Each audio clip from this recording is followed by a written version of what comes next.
ان میں سب سے زیادہ جو رشتہ دار جن سے ہمارا نسبی تعلق ہوتا ہے، وہ مسلمان جن سے ہمارا نسبی تعلق ہے، ان کے حقوق ہم پر سب سے زیادہ لازم ہیں۔ ان کے ساتھ حسن سلوک کرنے کو شریعت کی اصطلاح میں صلہ رحمی کہا جاتا ہے۔ ان میں ہمارے دادا دادی، نانا نانی، والدین اور ان کی اولادیں، اب چاہے یہ عام ہے کہ وہ ہمارے محرم ہوں یا نامحرم، اسی طرح ہماری اپنی اولادیں، بیٹا بیٹی، پوتا پوتی، نواسہ نواسی وغیرہ شامل ہیں۔ لہذا چچا، تایا، پھوپھیاں، خالہ، ماموں اور اسی طرح ان کے بچے، بہن بھائی ہمارے، یہ ہمارے حقوق کے مطلب یعنی ہمارے صلہ رحمی کے سب سے زیادہ مستحق ہیں۔ جتنا قریب ہے وہ اتنا زیادہ اس کی بالکل، یعنی وہ ہے اس کا حق اتنا ہی زیادہ ہے، قرابت داری کے اعتبار سے اس کا حق اتنا ہی زیادہ ہے۔ جیسے اللہ تبارک و تعالیٰ نے سورہ نساء آیت نمبر 36 میں ان تمام کو ارشاد فرمایا، یعنی خلاصہ آیت کا یہ ہے کہ اللہ تعالیٰ نے فرمایا کہ اللہ تعالیٰ کی عبادت کرو، اس کے ساتھ کسی کو شریک نہ ٹھہراؤ، والدین کے حقوق کا لحاظ کرو، ان کے ساتھ حسن سلوک کرو، رشتہ داروں کو ان کے حقوق ادا فرماؤ، اور اسی طرح سے یتیموں، مسکینوں، پڑوسی چاہے قریب کے ہوں چاہے دور کے، اسی طرح زوجین کو مخاطب فرمائے کہ ایک دوسرے کے حقوق ادا کیے جائیں، اور اسی طرح سے جو غلام، باندی، لونڈیاں وغیرہ ہیں، ان کے حقوق کو بھی فرمایا کہ ان کو ادا کرو۔ اور اللہ تبارک و تعالیٰ نے ساتھ میں آیت کو اس پر ختم فرمایا کہ اترانے والے اور اپنی بڑائی بیان کرنے والے کو اللہ تعالیٰ پسند نہیں فرماتا۔ قرآن کریم کا مطالعہ کیا جائے تو یہ بات ہمیں پتہ چلتی ہے کہ امم سابقہ میں بھی صلہ رحمی کا حکم موجود تھا۔ جیسے کہ سورہ بقرہ کی آیت نمبر 27 میں اللہ تبارک و تعالیٰ نے منافقین کی جو بری صفات بیان کی ہیں، ان میں سے ایک صفت یہ بھی بیان فرمائی ہے کہ یہ قطع رحمی کیا کرتے تھے۔ اسی طرح سورہ محمد کی آیت نمبر 22 میں اللہ تبارک و تعالیٰ نے ان کے دل کے اندر جو آرزو اقتدار تھی، اس کے اندر جو قباحت موجود تھی، اسے بیان فرمایا کہ اگر تم کو حکمرانی دی جائے تو تم زمین میں فساد برپا کرو گے، قطع رحمی کرو گے۔ اللہ تبارک و تعالیٰ نے ان پر ان کی قباحت کی وجہ سے ان پہ لعنت فرمائی اور ان کی آنکھوں کو حق سننے سے، دیکھنے سے اندھا کر دیا اور کانوں کو حق سننے سے بہرا کر دیا۔ یہ آیت کا مفہوم موجود ہے۔ تو اس سے پتہ چلا کہ اگرچہ آیت منافقین کے حق میں نازل ہوئی، لیکن یہ ضرور معلوم ہوتا ہے کہ جو قطع رحمی کرتا ہے، اللہ تبارک و تعالیٰ کے غضب کو ابھارنے والا کام کرتا ہے اور اللہ کے عذاب کو اپنے آپ کو مستحق بناتا ہے۔ احادیث کی جانب رجوع کیا جائے تو بخاری شریف کی روایت ہے، نبی کریم صلی اللہ علیہ وآلہ وسلم ارشاد فرماتے ہیں کہ جب اللہ تعالیٰ نے مخلوق کو پیدا فرمایا اور سلسلہ تخلیق جب ختم ہو گیا تو رحم یعنی رشتہ اور تعلق نے اللہ تبارک و تعالیٰ کی بارگاہ میں عرض کی، یا الہی عز و جل، کیا یہ اس شخص کی جگہ ہے جو قطع رحمی سے تیری پناہ طلب کرے؟ تو اللہ تبارک و تعالیٰ نے فرمایا ہاں، کیا تو اس بات سے راضی نہیں کہ جو تجھے جوڑے میں اس سے جوڑوں اور جو تجھے قطع کرے میں اس سے قطع تعلق کر لوں؟ تو اس نے عرض کی کہ ہاں کیوں نہیں، یعنی میں اس بات سے راضی ہوں۔ تو اللہ تعالیٰ نے فرمایا تیرے لیے یہی کافی ہے۔ اسی طرح مسلم شریف کی حدیث ہے، نبی کریم صلی اللہ علیہ وآلہ وسلم فرماتے ہیں کہ قطع رحمی کرنے والا جنت میں نہیں جائے گا۔ اسی طرح ترمذی کی روایت ہے، سرکار علیہ السلام فرماتے ہیں کہ ایسے گناہ گار جن کو اللہ تبارک و تعالیٰ دنیا میں سزا دینے میں جلدی فرمانے کے ساتھ ساتھ عذاب بھی ان کے لیے آخرت میں ذخیرہ فرماتا ہے، ان میں سے دو لوگوں کو ذکر فرمایا، ایک وہ جو عادل حکمران کے ساتھ بغاوت کرے اور دوسرا وہ شخص جو کہ قطع رحمی کرے۔ اسی طرح ابو داؤد شریف کی روایت ہے جس میں فضیلت بیان کی گئی کہ جو صلہ رحمی، جو یہ چاہتا ہے کہ اس کی عمر میں برکت ہو، اس کے رزق میں اضافہ دیا جائے، تو اسے چاہیے کہ وہ رشتہ داروں کے ساتھ صلہ رحمی کرے۔ اور دلائل بھی بہت سارے ہیں، لیکن ان تمام ہی دلائل سے صلہ رحمی اور رشتہ داروں کے حقوق کی اہمیت بخوبی واضح ہو جاتی ہے۔ اللہ تبارک و تعالیٰ سے دعا ہے ہمیں حدود شرع میں رہتے ہوئے رشتہ داروں کے حقوق ادا کرنے کی، ان کی اہمیت سمجھنے کی سب سے پہلے، اور پھر ان کی ادائیگی آسان انداز سے کرنے کی توفیق عطا فرمائے۔ ماشاءاللہ، بہت پیارے میسیجز اور اتنی ساری فضیلتیں جب وارد ہوئی ہیں تو اب جو قطع رحمی کرنے والے ہیں وہ خود سمجھ لیں کہ ان کو یعنی اس کے اپوزٹ وہ تمام چیزیں سوچ لیں۔ پھر دوسری بات میں یہ کرنا چاہ رہی تھی کہ آج کل یہ بھی دیکھنے میں آیا ہے کہ کچھ لوگ ایسے ہیں کہ جو شرعی معاملات کو سمجھتے بھی ہیں، نماز کی پابندی کر رہے ہیں، لیکن وہاں بھی قطع رحمی ہمیں جو ہے وہ نظر آ رہی ہے، اور اگر اس نے ہم سے جو ہے وہ قطع تعلق کیا تو اب جائے، اب ہم نہیں ملتے اس سے، نہیں جاتے اس کے پاس، وہ چاہے آپ کا بھائی ہے، وہ چاہے آپ کی بہنیں ہیں۔ تو ان معاملات میں پھر ہمیں ذرا احتیاط برتنی چاہیے۔ بڑی بد نصیبی ہے کہ کوئی شریعت کا ریزن نہیں ہوتا، شریعت میں کوئی اس طرح پابندی نہیں رکھی ہوتی۔ اپنی انا جی، یہ بالکل اپنی انا کی تسکین کے لیے اللہ تبارک و تعالیٰ کے غضب کو ابھارتے ہیں اپنی جانب۔ اللہ اکبر۔ شرعی تقاضے کیا ہیں رشتہ داروں کے ساتھ حسن سلوک کرنے کے؟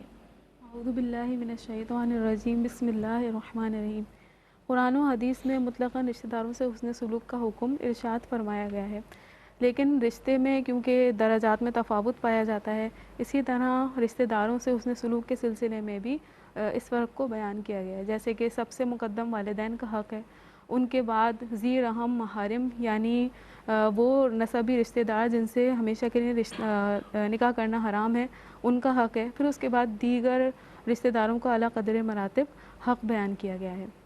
اب یہ جو رشتہ دار ہیں ان کے ساتھ سلوک کرنا، ان کے ساتھ نظر شرع میں کیا شرعی تقاضے ہیں، تو ویسے بیان کیا گیا کہ ان کو ہدیہ دینا، ان کو تحائف دینا، ان سے ملاقات کرنا، سلام کرنا، کلام کرنا، ان کی دلجوئی کرنا، اور اگر ہم دور رہتے ہیں تو ویڈیو یا آڈیو کال کے ذریعے ان سے اس طرح رابطے میں رہنا کہ جو تعلق ہے وہ برقرار رہے، اور پھر اگر وطن سے واپسی ہوتی ہے تو ان سے ملاقات رکھیں اپنی اور ان کی جو فرصت اور مصروفیت کے اوقات ہیں ان کو مد نظر رکھتے ہوئے.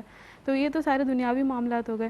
اگر رشتہ دار فوت ہو جاتے ہیں تو ان کے لیے یہ بھی ایک حسن سلوک ہے کہ دعائے مغفرت کی جائے، ان کے لیے کوئی ایسا انتظام کر دیا جائے کہ جو ان کے لیے ثواب جاریہ کا سبب بنے.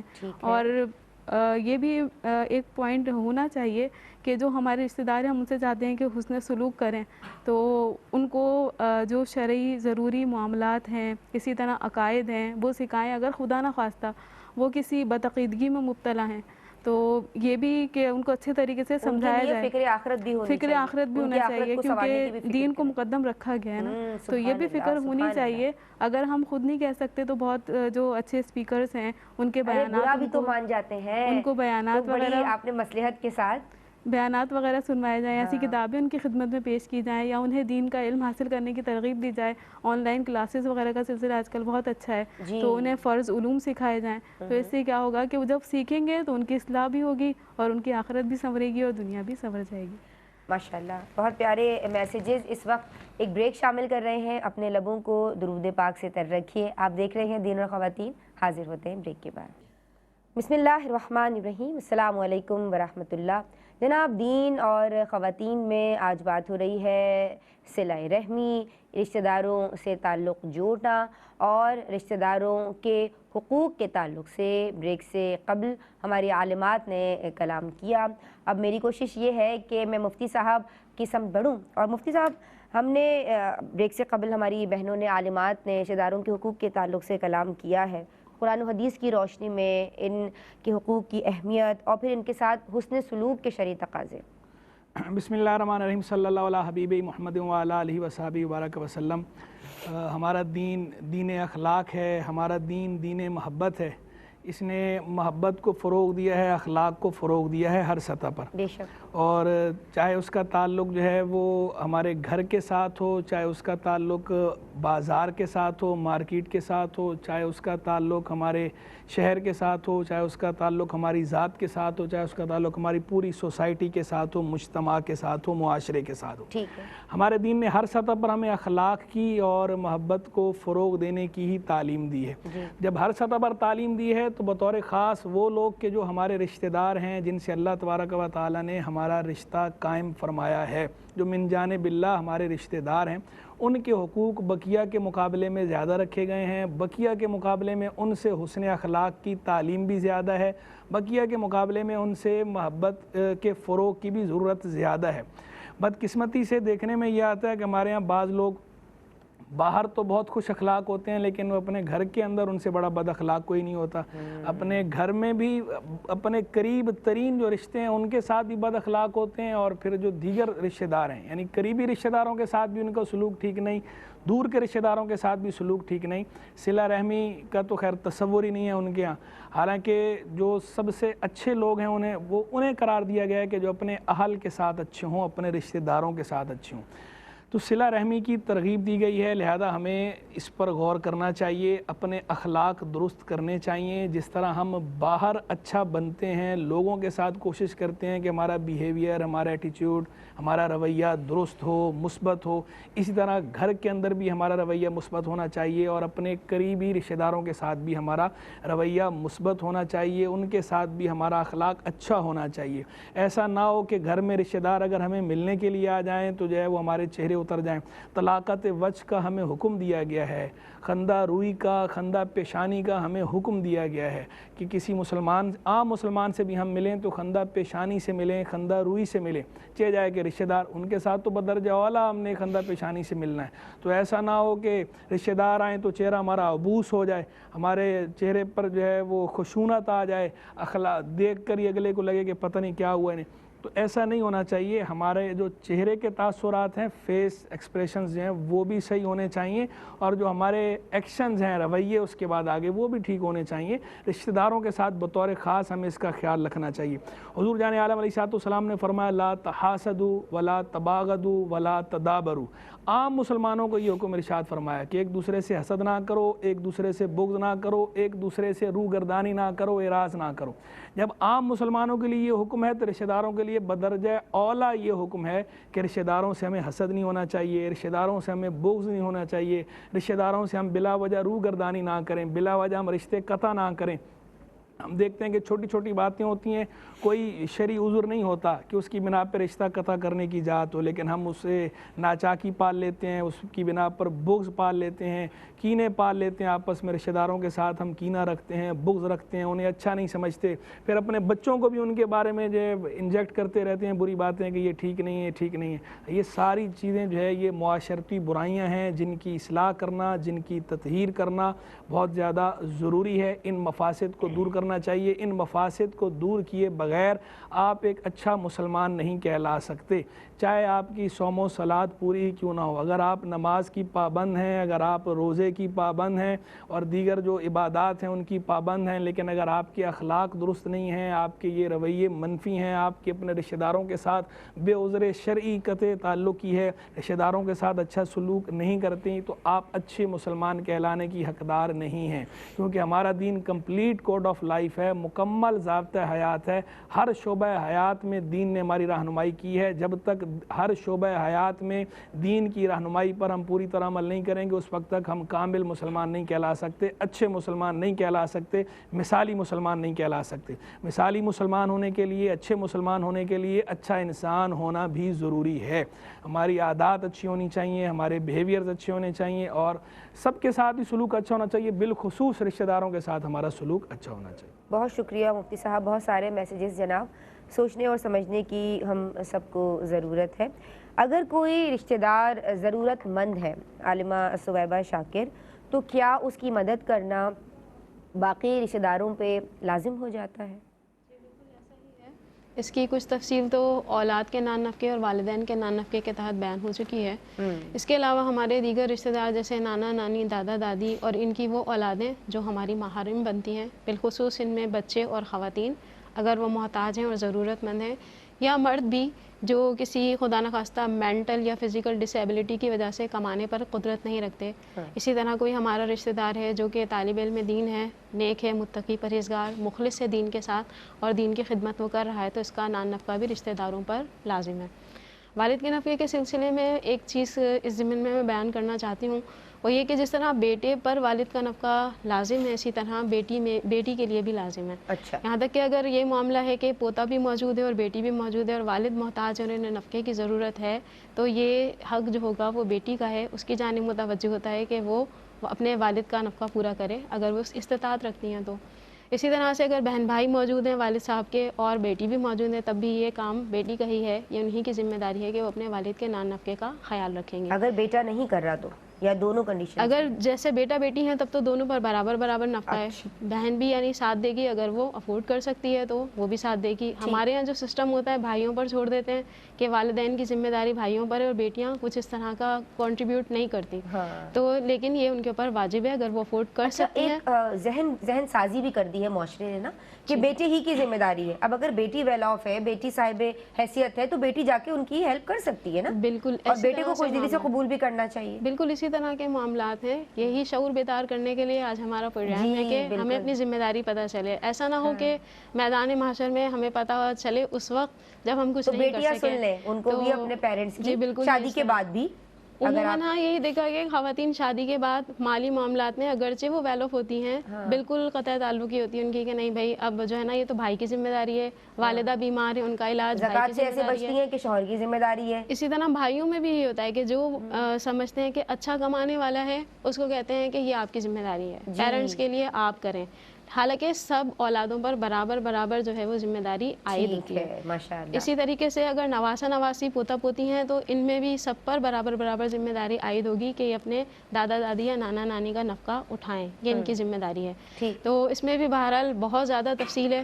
جس کو جیسی صورتحال درپیش ہو تو فوری طور پر وہ کسی عالم یا زیادہ مناسب ہے کہ کسی اچھے مفتی صاحب سے مشورہ کریں. جی بالکل، ہر کسی کا مسئلہ الگ ہوتا ہے، ویری کرتا ہے. تو آپ کسی بھی مفتی صاحب سے یعنی بذات خود مل کے اور پھر اپنا مسئلہ بتائیے اور پھر ان سے ریٹن میں جو بھی آپ نے معاملہ پوچھنا ہے وہ پوچھ سکتے ہیں یا براہ راست پوچھ سکتے ہیں. السلام علیکم، ایک کالر ہمارے ساتھ ہیں. جی وعلیکم السلام. جی بہن کیا نام ہے؟ مجھے یہ پوچھنا تھا جی اگر بھابھی اپنے دیور یا شیٹ کے ساتھ جا رہی ہوں بائک سے تو انہیں تو ان کے کندھے پہ ہاتھ رکھ سکتے ہیں؟ اس میں کوئی گناہ تو نہیں ہے؟ کندھے پہ ہاتھ رکھ کے؟ اچھا ٹھیک ہے جی، بائک پہ جا رہی ہیں تو اچھا ٹھیک ہے جی. بہت شکریہ آپ نے ہمیں کال کی، آپ کا سوال انشاءاللہ شامل کیا جائے گا. آپ کی بات مکمل ہو گئی؟ جی ہم آپ کی اسم بتائیں گے عالمہ صدف پروین. رشتہ داروں کے ساتھ قرابت داروں کے ساتھ خوش اسلوبی سے ملنے کا کیا حکم شرع ہے؟ بسم اللہ الرحمن الرحیم. اللہ تبارک و تعالیٰ کا فرمان ہے وَبِالْوَالِدَيْنِ إِحْسَانًا وَذِي الْقُرْبَى، والدین کے ساتھ بھلائی کرو اور قرابت داروں کے ساتھ. قرابت داروں سے مراد وہ رشتہ دار ہیں جو والدین کے ذریعے سے ہمارا جن سے رشتہ اور تعلق بنتا ہے. اب اس اعتبار سے دیکھا جائے تو 3 قسم کے رشتہ دار ہمارے بنتے ہیں. ایک وہ جو صرف والد کے رشتے سے، والد کے ذریعے سے ہمارے رشتہ دار ہیں، جیسے کہ دادا دادی ہیں، چچا تایا اور پھپھو وغیرہ. صحیح. اور دوسرے وہ رشتہ دار ہیں جو والدہ کی طرف سے خالصتاً ہمارے رشتہ دار ہیں، جیسے کہ نانا نانی ہیں، خالہ ماموں وغیرہ. ٹھیک. اور تیسرے وہ رشتہ دار ہیں جو دونوں یعنی والدین کے تعلق سے ہمارے رشتہ دار بنتے ہیں، جیسے کہ ہمارے سگے بہن بھائی، حقیقی بہن بھائی، یہ رشتہ دار ہو گئے. اب اس کے بعد یہ جو قرابت دار ہیں ان کو مزید 2 قسموں میں تقسیم کیا جاتا ہے. ایک ذی رحم محرم کہلاتے ہیں اور ایک ذی رحم محرم نہیں بلکہ وہ نامحرم کہلاتے ہیں. محارم وہ کہ جن سے نسب کے تعلق کی وجہ سے ہمیشہ کے لیے رشتہ کرنا، نکاح کرنا حرام قرار دیا گیا ہے، جیسے کہ چچا ہیں، تایا ہیں، ماموں ہیں، اسی طرح خالہ پھوپھی وغیرہ ہیں. اور یہ والے جو رشتہ دار ہیں جو ذی رحم محرم ہیں ان کے ساتھ ضرورت کے وقت ان کی مدد کرنا یہ فرض قرار دیا گیا ہے. اگر کوئی جان بوجھ کے یا باوجود قدرت کے ان کی مدد نہ کرے تو اسے علماء کرام نے فرمایا کہ وہ گناہ گار ہوگا، فرض ہے ان کی خدمت کرنا. اور دوسرے وہ رشتہ دار ہیں جو کہ نامحرم ہیں، جیسے کہ یہ خالہ ماموں اور تایا چچا وغیرہ کی اولادیں، یہ بھی ہمارے رشتہ دار ہوتے ہیں لیکن یہ نامحرم کہلاتے ہیں. تو ان کے ساتھ حسن سلوک کرنا یہ سنت موقدہ قرار دیا گیا ہے. اگر ہم کریں گے تو ہمیں بہت زیادہ اللہ تبارک و تعالیٰ ثواب عطا فرمائے گا، اور اگر نہیں کریں گے تو ایسا کرنا برا ہے، نہیں کرنا چاہیے، کیونکہ ہمیں تو اسلام نے ایک عام مسلمان کے ساتھ بھی اتنا زیادہ تعلق کرنے کی، حسن سلوک کرنے کی ترغیب ارشاد فرمائی ہے. تو لہٰذا ایذا رسانی سے تو بچنا ہی چاہیے. اگر حسن سلوک نہیں کر رہے ہیں تو کم از کم ایسا رویہ ہو کہ انہیں اس سے تکلیف نہ پہنچے. ماشاء اللہ، بہت پیارے پیارے میسیجز جناب. جس نے آج کا پروگرام اگر کسی سے بہن سے مس ہو جائے اور اس نے ابھی ہمیں جوائن کیا ہے تو وہ ریپیٹ ٹیلی کاسٹ دیکھیے یا پھر ہمارے یوٹیوب چینل پہ ARYQ TV پہ دین اور خواتین سرچ کر کے ہمارا آج کا پروگرام ڈیٹ کے ساتھ آپ رشتہ داروں کے حقوق کے تعلق سے یعنی اس کو ٹائٹل دیا گیا ہوگا، آپ نے دیکھنا ہے اور ہم سب نے سیکھنا اور سمجھنا ہے. مفتی صاحب میں آپ کی سمجھاؤں گی، بہت سارے میسیجز رشتہ داروں کے حقوق کے تعلق سے آپ نے ہمیں دیے، اور خوش اسلوبی سے جو ان سے ملا جائے، کس طرح ملا جائے. اب کچھ اگر رنجش ہے تو وہ ہم اس کا اظہار کر دیتے ہیں، اور جناب سب کے بڑے بڑے مسئلے ہیں، ان مسئلوں سے کیسے جو ہے وہ نمٹا جائے. اس بریک کے بعد درود پڑھتے رہیے، ہم حاضر ہوتے ہیں. بسم اللہ الرحمن الرحیم. السلام علیکم ورحمۃ اللہ. دین اور خواتین میں آپ تمام کا خیر مقدم ہے. ایک کالر بھی شامل کر رہی ہوں. السلام علیکم. السلام علیکم. وعلیکم السلام. جی بہن کیا نام ہے اور کیا سوال کرنا چاہتی ہیں؟ جی میرا نام وسیمہ ہے، راولپنڈی سے بات کر رہی ہوں. میرا سوال یہ ہے کہ اگر کسی سے کوئی گناہ ہو گیا ہو، اس نے گناہ کی توبہ کر لی ہے، تو کیا وہ لوگوں کو اس کے بتانا لازمی ہوگا کہ میں نے توبہ کر لیا، یا بندہ